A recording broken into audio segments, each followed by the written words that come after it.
Hello, you're listening to Hibs Talk. I'm your host as always, Gav. Joining me today is Craig. All right. And Stuart. How you doing? Good, guys. How you guys getting on? I'm first. First for a change. I'm always last, Craig. I'm always last. That's a hierarchy, mate. Let you young lads go quick. They're first. So, Craig, starting with yourself, how was your weekend? It was all right. Well, obviously watched the game on Saturday.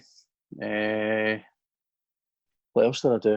Not really done anything. Sunday, I don't think. It was only yesterday. I can't think. I watched the game. Part of the game because couldn't get into the system, which was a wee bit of a bummer. But we got there. I don't know if any Hibs fans have been trying to get their money back or part of it. But so once we got there, I sat here in the sunshine with the doors opening in the pub and watched the game. Really good. And then yesterday I followed the sun because it wasn't that warm in Livingston. It was only about 17 degrees, so I thought I'll chase the sun, and I went away to Ayr and then Troon. I had a fish supper. Troon's nice. It was 24 degrees yesterday, so I had that and a wee fish supper in the car overlooking the water. So Sounds that was good. me. It was nice outside, but like I say, obviously not great in Livingston. I spent the day watching the Umbrella Academy season 2. We said we were going to watch, because we were going to sort of watch an episode a night, and we ended up just binging the whole of season 2 yesterday. Absolutely brilliant. Really good. So that's on Netflix. Oh, I watched the Rangers game. That's what I've done. Just totally came to me. I watched the Rangers game. Clive Tildesley comparing Jim Goodwin to the God of the Sea or something like that. Aye. Some of the anecdotes he was coming at me were a bit. Is he smoking something? No, he must have been. Alex Ray is just like such a hard listen. He's actually like the Rangers commentators on the Rangers TV. He's so biased just for the Huns, and it's, if you want to commentate, you've got to, they've got to give Cliff for the Hibs TV. He's not just there for Hibs. He does talk about, if the opposition are playing well. I've got to give them that. They do well, the Hibs TV, him and Keith. He also calls it Cliff's good at that. He's obviously biased, as he will be, but he can also call it sort of fairly down the middle as well at times when he needs to. Yeah, you've got he's sort of the good sort of neutral man, and then you've got the passion, Dave and Keith. It works well, Hibs TV commentary. So, they do. So like I say, we're going to be chatting a wee bit more about Rangers in a second when we talk about the cup draw in a second. And then we're going to look back at the Livingston game, have a look ahead to the Dundee United game, and then finish up just having a bit of fun about talking about 3 signings that kind of disappointed us. But we'll get in a bit more about that later on. So starting with the League Cup draw then, guys. We've been drawn against Dundee, Forfar, Brora Rangers, and Cove Rangers. So 2 Rangers sides in there. Craig, start with yourself. Reaction to the draw? Maximum points is the absolute minimum. Aye. I wasn't really paying attention to it that much, so I don't even know when the competition starts. I think it's the 6th of October. Well, we're going to be 2 months into a full league season by then. So you'd expect us, I know the other teams will be playing lots of friendlies and that, but they'll not be able to match the competitive nature of what the league games will bring for us. So thing is, Craig, they're not even, a lot of them are not even back to training. Morton don't go back until they're actually just went in a couple of days, I think, just for a chat.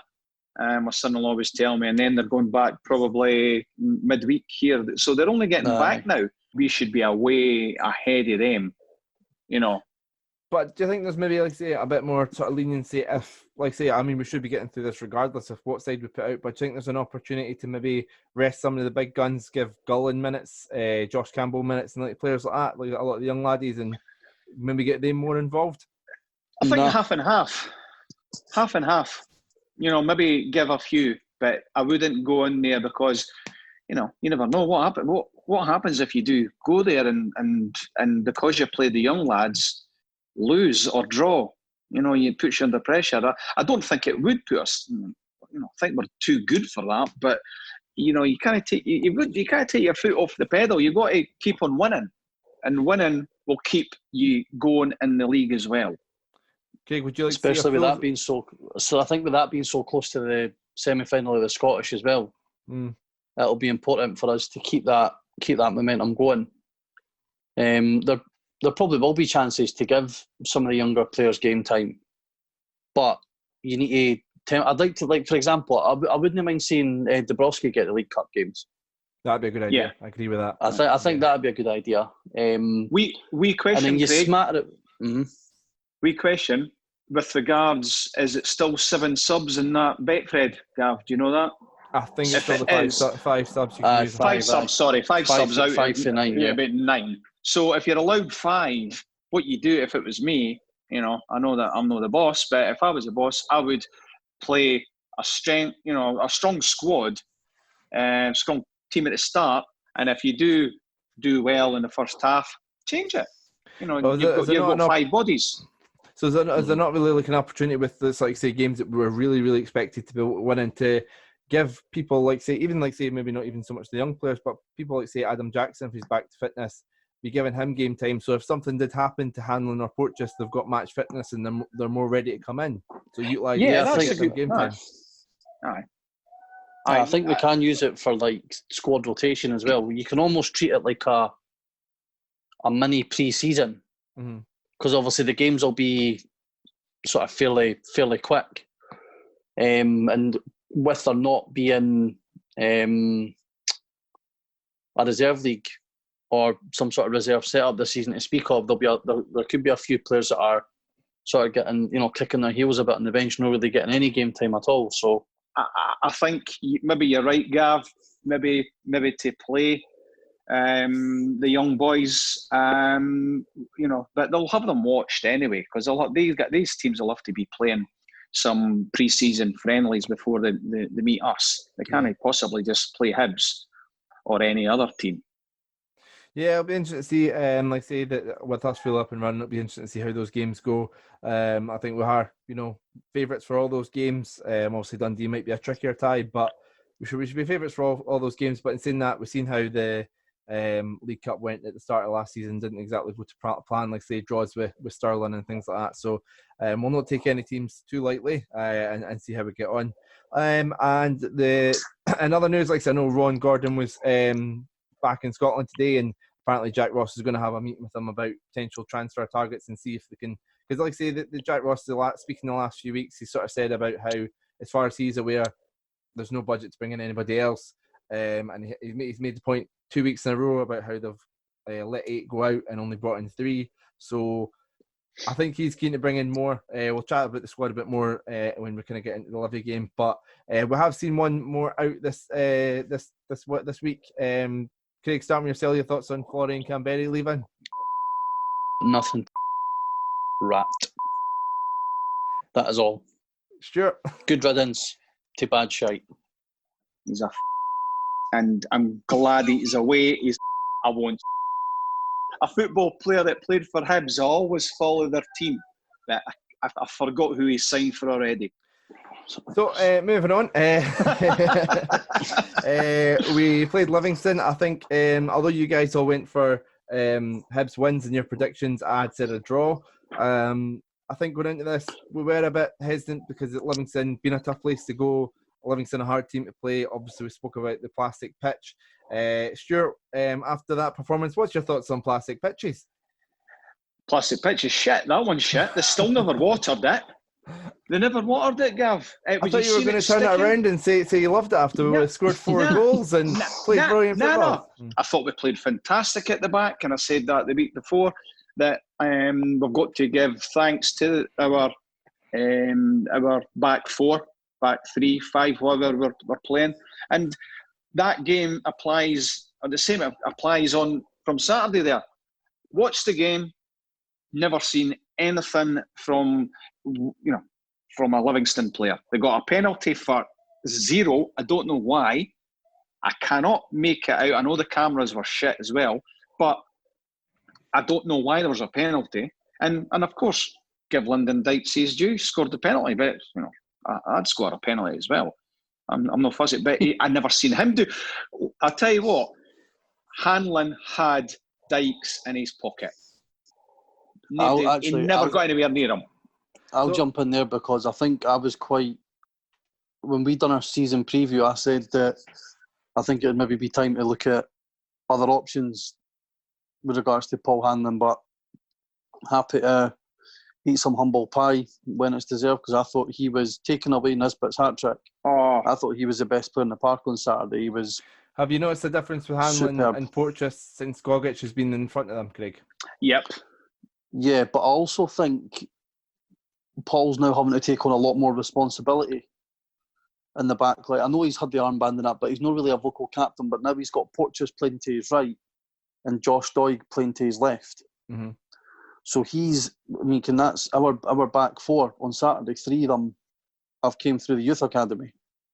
So it can only help having somebody like Paul, who's been there, done it, wore the t-shirt hundreds of times, to help the emergency. Somebody like Doig, who, if people forget, when Paul first came through, he played at left back. Yeah, a centre back. He was a left back. He was a centre. He was a left back for a good period of time, and having him alongside Doig, I think is really. I think he's really stepping up to the mark leadership wise. And I think it does help having somebody like Gogic in front of the defence now as well. But like I say, moving on with Hibs, like I said, it's great to see the defence doing a lot better. And I think Gogic's been a big part of that. We've conceded 2 goals, yes, but we're yet to concede a goal on open play. The free kick against Kilmarnock and then the penalty, which Stuart said earlier on in the field was a penalty. But Stuart, you spoke in the pre-season preview and after the Celtic friendly about Horgan. 2 assists for him. Do you think he's a player that could really build on this confidence and we could see that final product and a lot more from him? Yeah. And the only thing I'm worried about, he went off injured, but nothing's been said. So hoping he's okay. It's never been reported. Maybe you can ask that when you speak to the he gaffer. He done his press conference today. I missed that. I was at working today. Oh, did you miss it? Right, yeah. Right. Horgan as well, funnily enough. So I'd imagine he's fit. So he's fine then, because he did go off with a sore one. But I was worried about that because I thought he was another contender for man of the match. 2 assists and I don't know if he's noticed, but the second goal that Horgan put over for Nisbet's header, that was the one, yeah. Did you see Doig running through sort of left in midfield? He actually think he made the goal, really, because he split their right back to their right centre half. He sort of split them because they didn't know where he was going to run right through them, and then he laid it off to Horgan, and then Horgan had plenty of space because he got the laddie done, and I've got to applaud Doig for doing that. For a young boy, sometimes they just play the easy ball, and that's them. They've done their bit, but no, he attacked their back 4. But Horgan's he's played fantastic. It's been a Celtic game on was it Wednesday or something? Just a bounce game against Kilmarnock. He was immense, and then Livingston. So it's great, and it's actually taken wee Boyle. It's taken the pressure off of him because actually got 2 wings, and they're taking. The 2 of them have got the pace. Yeah, no, I think that's important as well because Boyle was really quiet on Saturday. Boyle had a couple of opportunities where he could have ran at the defence, one of them, and he kind of hesitated. The second one, it was 2-on-1 with Nisbet, and the ball was just a wee bit short. But I mean, if you look at the contributions for our front players now, you've got Nisbet on 3 goals, 1 assist. Doig has got a goal. Boyle's got 2 goals. Horgan's got 2 assists. That's your 2 wingers. Nisbet's got 2 assists. No, 2 assists, sorry. So, again, if you're looking at it like that's for your front. That's your front 4 effectively in 2 games have contributed all 6 goals. And then you've still got Scott Allen come back into the team if we change formation, and he can give goals and assists as well. And I think he's a player that if the rest of the team are performing, and he's going to need to do it in order to stay in the team. I think he's going to do that. And Gav, I called that last week. I called that about Scotty Allen. You said maybe with the plastic. So what do you think? Do you think that was a thing with the plastic pitch, or do you think that was aye? So, Craig, what do you think? Do you think that was the plastic pitch, or do you think there was a tactical thing to go to the 4-4-2? Maybe Stuart knows a wee bit more than me, but I thought from looking at it, it was a tactical thing where we're getting Doidge fit again to get the two of them up top. I think you can probably pick between the two or between Newell and Allen for that spot next to Gogic if we're going 4-4-2. I still think he'll be playing tomorrow night, Alan. Yeah, I think he'll be playing. I reckon that it was possible. I'll give the gaffer the benefit of the doubt about the formation, but I think it was a bit of both. I don't think that was a good part to play a roasting day. It was really hot. It looked horrible. It looked the pitch looked horrible. The park was slow. Sometimes they were playing a ball across to the winger, and it was they were trying to run onto it, but they were having to back, sort of slow up to get it because of the ball slowing up in the park. I think the only time that you can a good team that play well with the ball is a day like this with the rain, pouring with rain. It gets watered. See what you're saying about the pitch holding up. That second Boyle one that I was talking about, where I'm going across to Nisbet. If that's on grass, that's a goal. Or if the pitch even has a wee bit of moisture on it, it's a goal. It just gets held up. Mm-hmm. But like I say, that's right. Like I say, but like I say, I think even then, I think Ross, has got his tactics spot on. He's seen what we've not done well against Livingston in the past, both home and away, and he's taking the pitch into consideration. And I think, that we could have potentially played better on a better pitch, but I think we've played well. We've adapted well. So I think it's good that the manager is looking at those tactics and like I say, adapting depending on the opponent rather than just being arrogant and being like, right, this is how we're going to play, and if it works, it's great. If it doesn't, he's looking at each opponent and changing it, and he's not willing to. He's willing to drop big players like Scott Allen if need be, which is good as well. Yeah. See, another thing, what they done, Gav, was Gogic, because he was sitting in front of what's his name, Lyndon Dykes. He was sitting in front of him because a lot of times Livingston punt the ball to him for him to hold up, but Gogic was in front of him, and Hanlon was touched tight. So, it's probably Hanlon or Porteous, but he was playing a shield in front of them. So they weren't getting to play that ball into Dykes for him to hold up for the rest of them to run up the midfield, because that's their out ball every time. Yeah, and I think that's why it took Livingston until the second half to kind of change the way they played and try and go differently, which is not their strength. And like I say, so great to see us being effectively nullifying somebody's strengths, which is one of the aims of football. So great to see Hibs sort of tactically so astute. So the next sort of player I had here, I mean, Craig, we've spoke in the last sort of few weeks about Omiyonga, Doherty potentially needing another midfielder, but Allen's on the bench. Joe Newell's getting a lot of credit. What did you make of Newell's performance in the middle beside Gogic? I thought he done really well. He's got an absolute wand of a left foot. Yeah.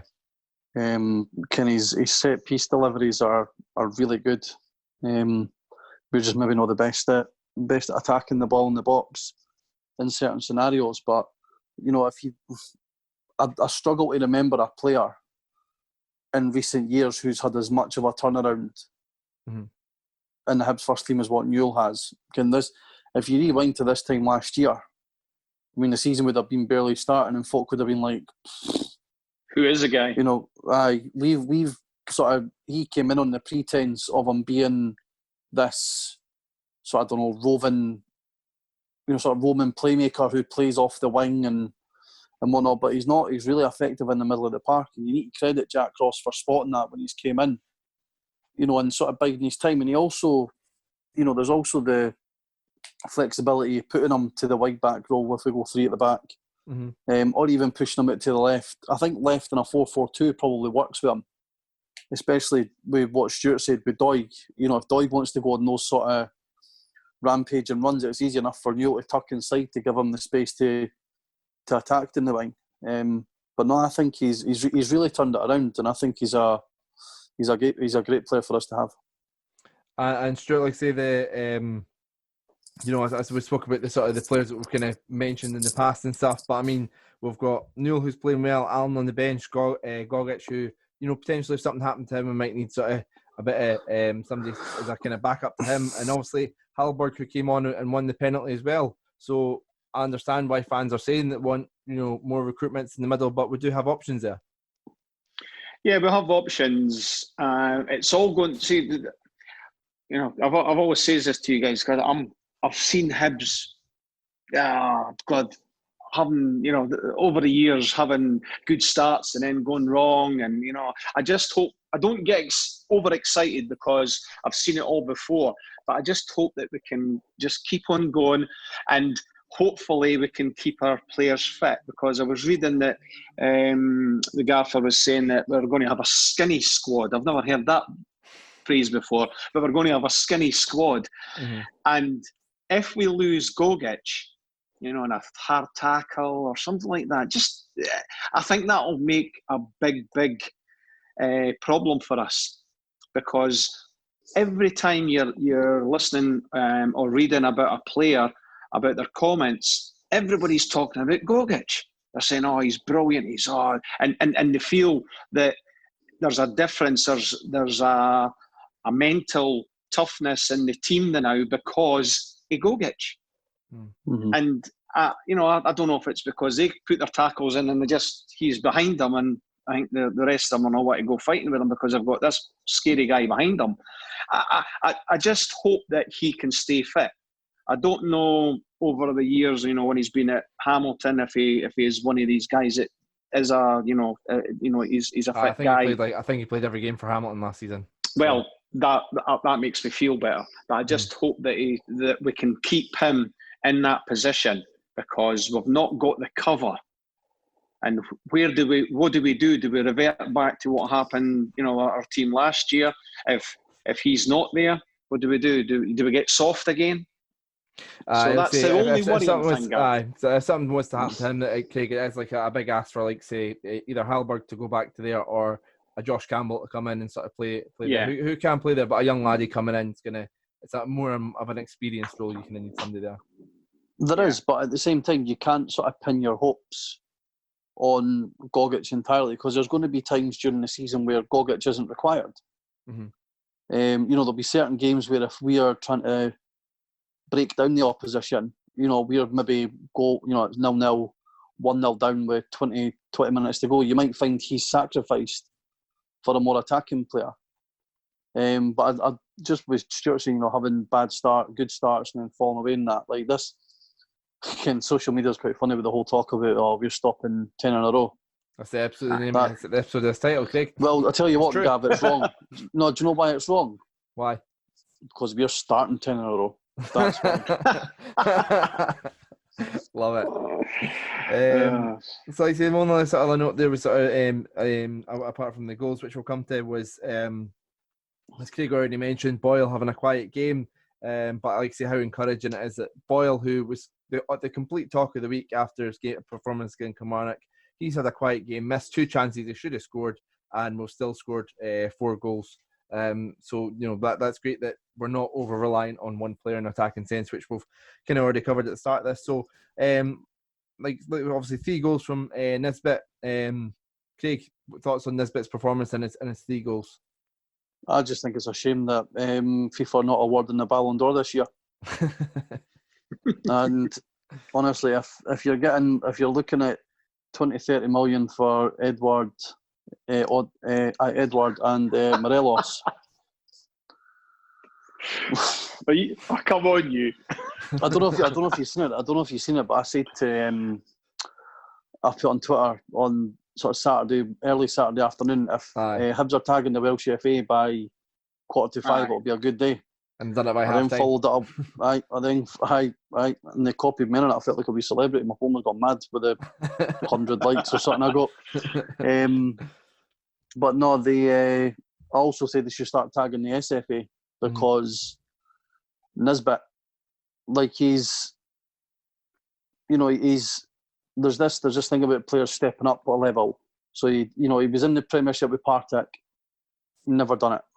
He's went away to League One with Wraith, banged them in. Went up to the Championship with Dunfermline, banged them in.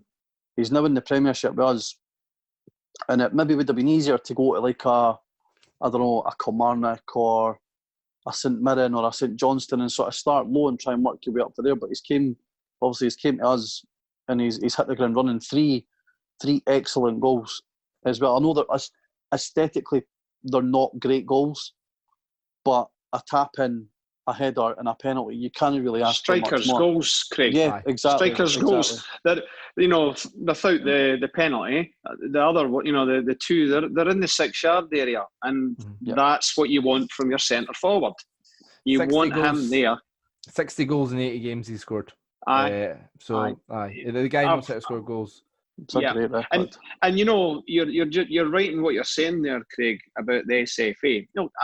Listen, we can talk about that maybe 6 months and say, right, okay, SFA, Kevin Nisbet. But the SFA are fighting over the Australian team for London Dykes. Now, is he any worse than London Dykes, or is he any better than London Dykes?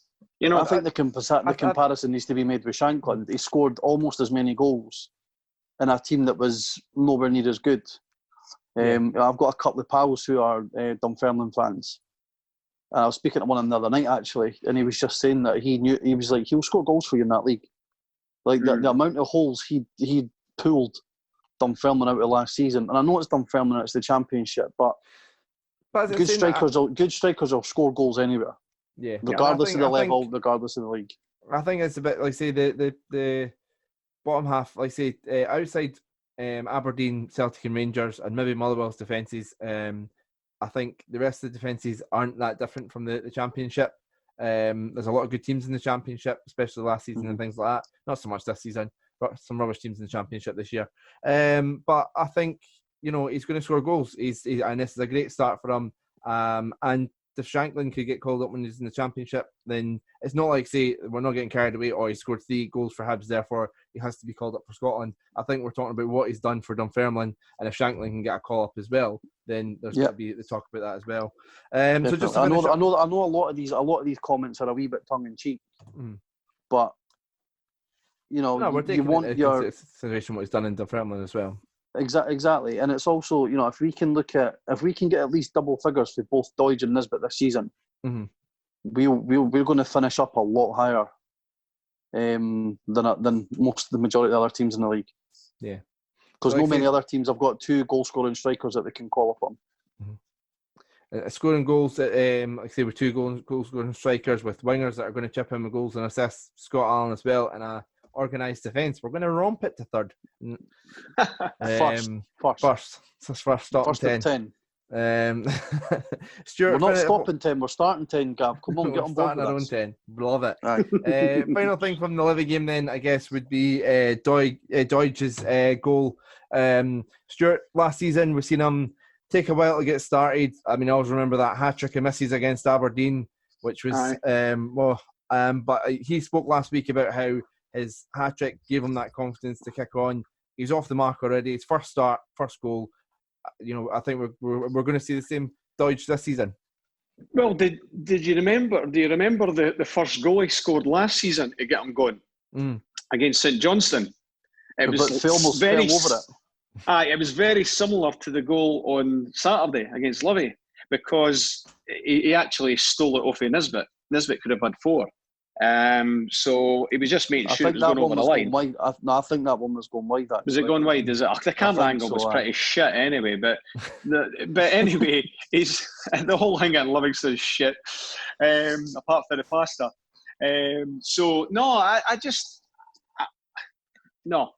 I think that's him started. It was a goal with about a yard off the line. But that's what gets a centre forward. Get his head in there, ready. He's now off and running, and the first goal's always the hardest of the season. And that's just now shown. Nisbet got one, pressure's off him, he goes and gets another 2, and then what happens? Doidge gets his first, and he's smiling now. So, as Gav says, we've got 4 players. That's what he put, score goals. Maybe is it 4? Is that right? Is that who's Nisbet's got 3. We've got Doidge has got 1. Horgan's assisting. Horgan's got a couple of assists. Boyle's got a couple of goals. Nisbet and Doidge have got goals and assists. So yeah, that's right. Great start. Of course it is.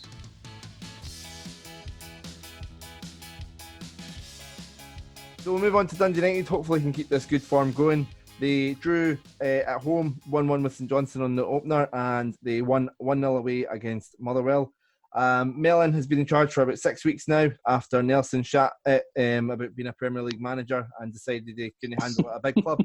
So far this season, they've brought in a goalkeeper who's yet to make an appearance on the bench, a winger, Bolton, who's had 1 start and came on as a sub, and Ryan Edwards, who's been an unused sub. So not a lot of transfer business that's been done by them. So Stuart, starting with yourself, I think we're going to see pretty much a similar side to the side that we drew with at Tannadice and beat Easter Road. I think Hibs will go up there and play a 3-5-2. I think Hibs will go up there, and it'll be a tough game, but I still reckon my prediction's 3-1. If you're wanting that yet. Yeah, but it's done now. He's doing his own thing. No. See you later, girls. No, Hibs, I think we'll play a 3-5-2 up there, and attack them. I think they look as if they're quite a tight ship at the back. That was a good result for them at the weekend. So yeah, Mark Reynolds getting man of the match and the goal. A bit of a career renaissance for him after some years in the Championship. Shanklin's been the big miss for them in the last game, out injured. I'm not sure if he's back this game, but the young laddie, Apierre, was leading the line. Craig, what's your thoughts been on Dundee United so far this season? I'm raging at them because I took Motherwell in my coupon. No, I think it's good for them that they can still get a win without Shanklin. Shows that they're not solely reliant on his goals. But like you said, they've not really strengthened that much. Yeah, and we drew with them. I'll be up at Tannadice, but I know we conceded a couple of goals, but I thought we put them away quite easily.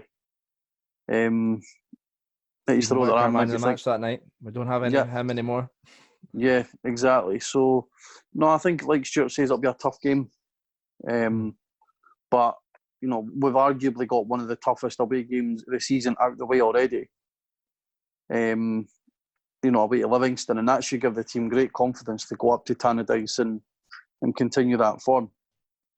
Obviously, it's coming up against a different manager, but do you think, like, say, Jack Ross showing that he's learnt from his previous lessons against Livingston, do you think he's going to learn from what he's learnt so far from play? Like, so he's played Dundee United twice now in his Hibs career. Stuart, do you think he's going to take that and use that to his advantage?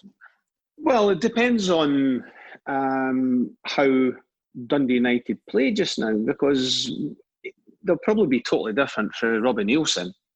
So this new manager that's came in. So once again, the scouts will have been to watch the game, and yeah, I said it'll be a tough game, but I still think that we'll win.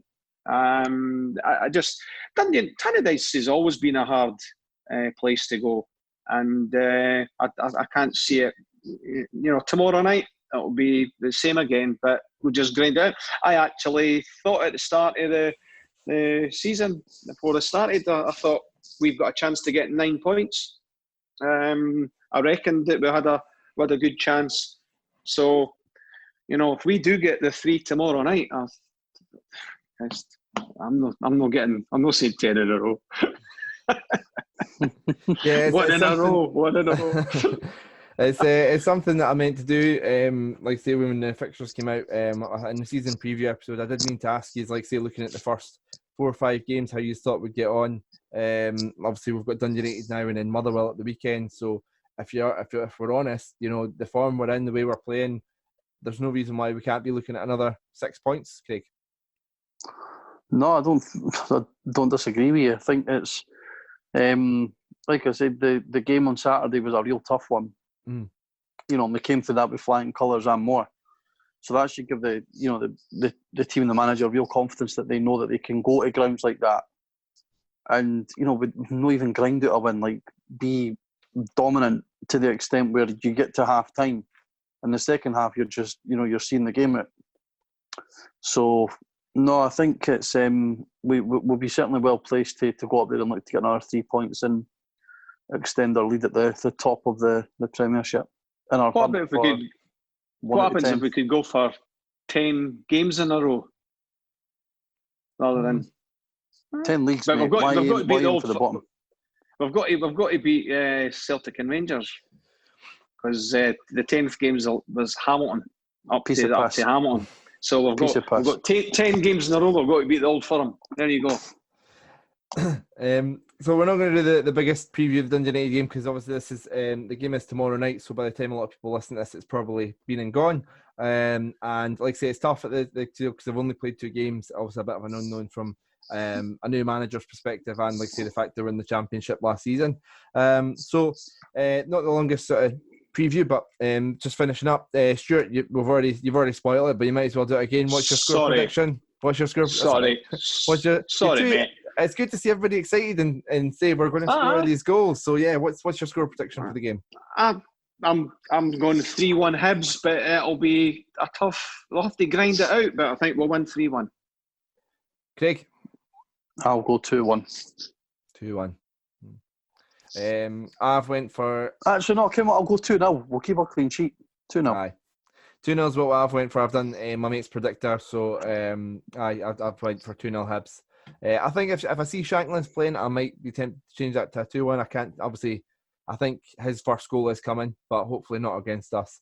If he is playing, no, that's the thing. So, yeah. So the game's tomorrow, so if you've already listened to it, then I skipped through this bit. But anyway. So with all this positivity, we've been talking about how we're great going forward. We're great at the back. Nisbet and Gogic have been great signings. So I was speaking to my brother recently. He's a big Man United fan, and obviously he was so excited when Sanchez scored. When Sanchez signed for Man United, expecting that player that was Arsenal, and he was shite. And he's now completed his move to Inter Milan. So I thought we'd just finish up with a bit of fun today, having a chat about players that we were really excited for and were a bit shit and we're a bit disappointed in. So, Craig, who's the first name on your list of players that you got really excited about and were a bit disappointed in? First on my list is Alan Gow. Alan Gow, yeah, of course, good record at Falkirk. Had been at Rangers. Disappeared at Rangers. Then I think he went down south to Plymouth maybe, and then Yogi brought him up when we had that front, like 5 at times. There was Nish, Riordan, Zamama, Stokes, and Gow, yeah, and he just done nothing. Were you expecting big things from him? Yeah, definitely. I think a lot of Hibs fans were buzzing when he came in because we wanted him when he was leaving St Mirren before he went to Rangers. Because I'm sure he went Falkirk, St Mirren. No, when he was leaving Falkirk, we wanted him from then. Yeah, and he just never really done anything for us. Yeah, I remember at the time being linked with him and Darren Barr and things like that.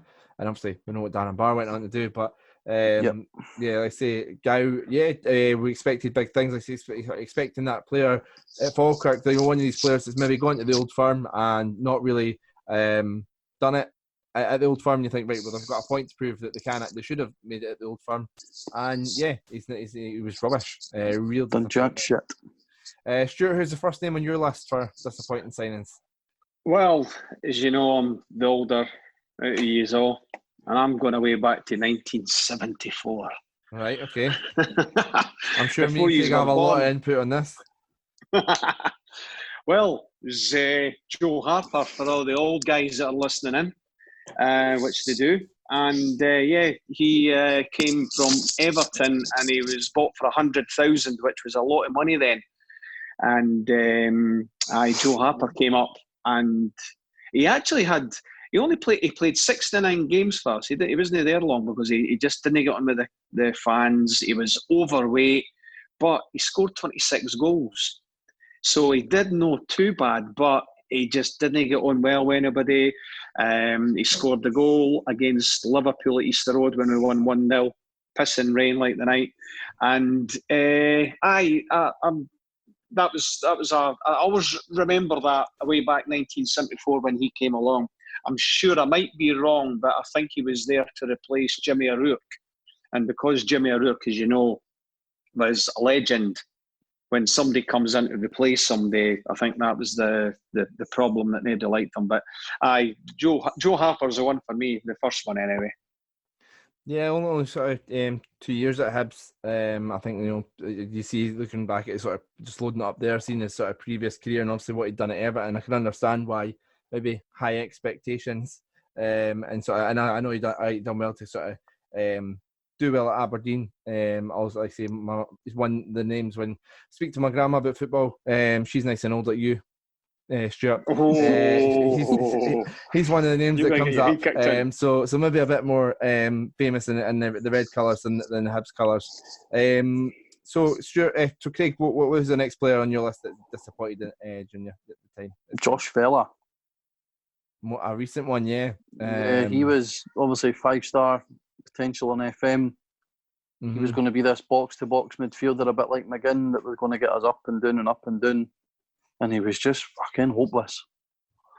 The only thing he'd done of note was when he pressed the Hearts midfield for Stevie Mallon's goal against Hearts Easter Road. Mm-hmm. That's literally all that he done. He was just so anonymous and so that he just had. I've never seen a football player manage to hide as much as he did.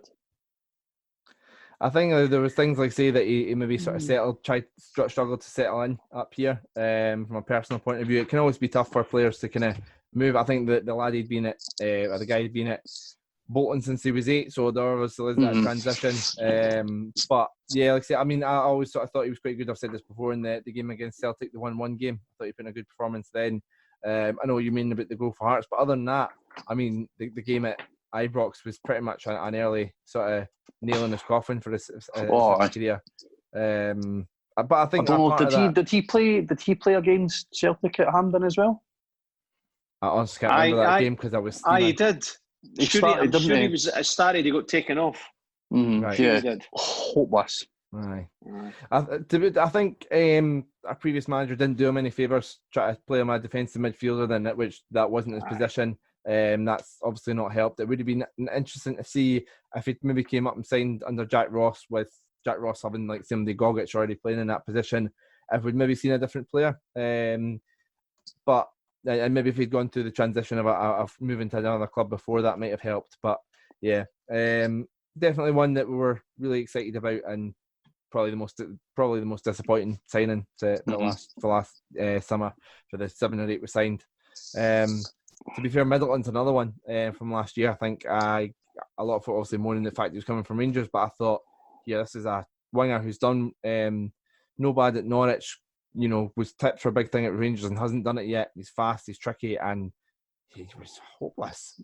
I don't think his mind was in it, Gav, to be honest. No, I think, like I say, we've seen that sort of one cut short. Remember, we always spoke about his Twitter account and everything was still Rangers this and Rangers that. And I know he was a Rangers player, but I think he... Did he not distance himself from the fans? Because who was the other player we were talking about?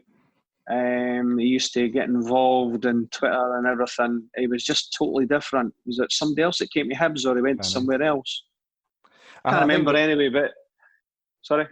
I think with Middleton, I think with Boyle getting back fitter a lot sooner than expected, that's in it kind of, we're like, maybe we don't need him as much as we thought. And that kind of pushed him down the pecking order and then out the team and then back to Rangers. Yeah. So, Stuart, who's the next name on your list that was just didn't live up to that hype? Well, he was a good player down south, Chris Humphrey. I know he got injured, but he was another player that he was supposed to be good and fast and yeah, he was supposed to be at a better level. But I think he moved from big money when he left Motherwell. Yeah. Was it Preston? Should have went to maybe Preston. Preston, yeah. 700 grand or something. They paid for him. So he went Motherwell player. Yeah, and then came back, and I thought, we're getting a player here, but never. It was against Hearts the first 5 minutes, wasn't it? If I remember rightly, that he got injured. Dundee United. We played Dundee United his first game, and he was absolutely rapid. And then I think did he score maybe 1 or 2 against Bonnyrigg? Possibly. And then I played against Hearts at Easter Road, the 3-1 game. First 5 minutes, whatever it was. That was him, yeah. That was him. That was him. It's a shame, but that sort of was one for me. It's very difficult, Gav, to try and think of players that come to Hibs, as I said earlier. A lot of them have done not too bad, but there's very far and few between that they've came in and have been really shit, But that's only one I've got there. Craig, finally on your list then, and then let's go wrap up with a couple that I've got written down here. We've seen as Stuart's went for one that was done by injuries. Farid, for me, he wasn't a disappointment in such his performances. Mm-hmm. It's more a disappointment of we were getting a goal scoring target man. And I was at the game actually, because obviously he scored that when we got beat against Hearts. He scored that volley. Yeah. Like when he flicked over the defender's head and stuck it in. And then we played away at Alloa. And he'd done his Achilles on the plastic pitch. And that was him. I was at that game. Yeah, I was there as well. He came back a couple of times. Mind, he came on in the semi-final against Dundee United. Yeah. He obviously scored against Hearts near the end of that first season in the Championship. But unfortunately, due to the injuries we never got the chance to see what he could do, and that was a real disappointment. Nothing against him. I think he was just really, really unfortunate that he got the injuries when he did. And then maybe the emergency Cummins as well. Yeah. Stopping, that sort of Cummins and Malonga. And then when Malonga left, Stokes came in. So he was never really going to get a chance to stake his claim for a spot in the team again. So the final 2 names that I had here, this is just what I'd noted down and wanted to quickly discuss was, did either of you buy into the myth that when we signed Alan O'Brien, we'd signed Ivan Sproul but with a brain? That was I bought that hook, line and sinker, and I got so excited about seeing this boy play. I loved Ivan. I was like, but I understood that Ivan was very much very raw and had to learn a lot of things. I was like, well, this boy's fast and he's coming from Newcastle. He was Sproul. That's the thing. Sproul, when you strip back a lot of things, like Sproul wasn't a good football player. Mm. Like he didn't have, like you say, he didn't have that football brain. But fuck me, was he fast. And he was willing to learn as well. Yep, exactly. Yeah. And that really developed as the time went on. When he first came in, you could tell this boy had been playing amateurs or whatever over in Northern Ireland. And then that sort of hat-trick against Rangers really cemented him as a first-team must player. Be a pub question. On the pub quiz is, what is the lowest amount that a team's paid for a player to play in your first team? $5,000. It was a great bit of business. Whoever fee for him, whoever found him, Gav, they've seen something in him because as you say, he learnt a lot under Mowbray. But when Hibs fans did see him, I used to hit that ball, and like he was like a wee dog. He would just chase the ball. Everything. He was good. O'Brien was fucking hopeless. Yeah. Aye. And now I'm paraphrasing what my dad said here, but when we signed Edwin de Graaf, my dad went, this guy, this is a guy who's still got it coming in and can really cut it. This could be a signing like Sosie, is what my dad said. There was really so I don't know if it was maybe just me going off my dad, but there was really high expectations for this guy coming in and bossing the midfield, being a bit older, being wiser, and having that swagger that Sory had. Craig, any fond memories of Edwin de Graaf? He somehow fluked 2 goals against Maribor in that first game that we played with the new stand at Easter Road. But he literally came. What you can tell when you see folk about football players, like if they know how to kick a ball. Like if I'm by no means right a great football player, but I ken how to kick a ball. I ken how to kick it with my instep, or I ken how to kick it with laces. I ken how to approach the ball when either making a pass, crossing it, shooting, whatever. This boy looked like he never had a fucking Scooby what he was doing. I didn't get it. He was beyond bad. Beyond bad. I didn't think it was that bad. Stuart, he was. He was. Didn't try and defend him, Stuart. We've had enough positivity at the start of the podcast. Going after all the old ones, protecting his fellow pensioner. He was. No. Come on, I'm not that old. No, he wasn't great, but he wasn't that bad. Come on. Could stick you in the centre of the midfield for Hibs now, Stuart, and you'd do a better job than he did. You're joking, my hammies are away, no danger. Aye, and you'd still be fucking more used than de Graaf. I hope he's not listening. I hope he is. You were shite. So yeah, we've been nice and positive this episode. We thought we had to balance it out a bit at the end here, talking about some signings that disappointed. So we'll finish up there. What's your guys' plans for the night? He's watching the Man United game, or any other different plans? Stuart, might jump on his own with the boys. I can see in the background. I'm sitting here in the boozer, and I'm got the Man United game ready to come on. I've done my first 50 keep uppies for the. I've seen, for the Lothian, the Edinburgh and Lothian Health Partnership, which is the main charity arm of NHS Lothian. So it's the 50 keep uppies a day for 5 days, with the aim of doing enough to basically have a keep uppie for every seat at Easter Road. But I'm going to do 50 a day till the thing runs out, so I'll do it for 20 days rather than 5. You got it on a rope? I tell you what, mate, right? I spent 10 minutes trying to do it, right? Hopeless, absolutely hopeless.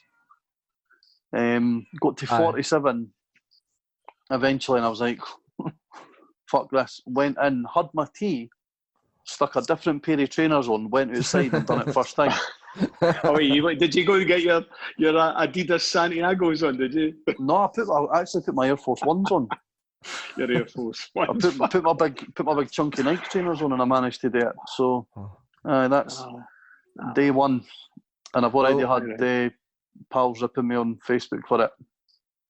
So it's good. I'll make sure I put the link to your page for donating in the podcast. So support Craig. I heard Stuart was going to do £1 for every keep up I've done over the next 3 weeks. So, and I'm charging a £5 a pint when you come in here the one's night.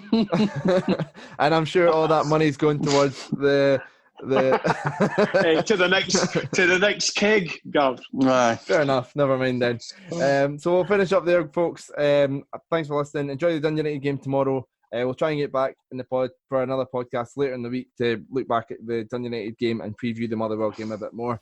Cheers again, folks. Cheers, mate. See you later. Cheers.